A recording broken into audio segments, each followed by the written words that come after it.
Imagine you're on a jury deciding the fate of a defendant charged as a felon in possession of a firearm. During the proceedings, the prosecution introduces as evidence the nature of the defendant's prior felony, aggravated assault. Would that information sway your verdict? Should that evidence even be admitted?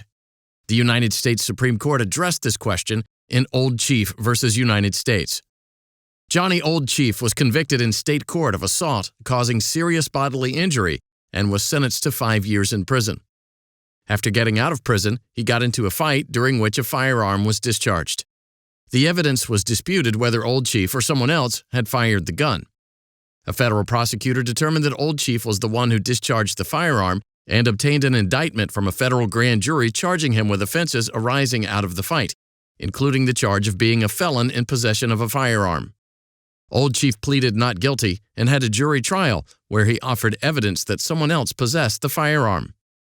During the case, the prosecution sought to introduce, as an exhibit, a copy of the state court judgment showing that Old Chief had been convicted of felony assault causing serious bodily injury and sentenced to 5 years in state prison.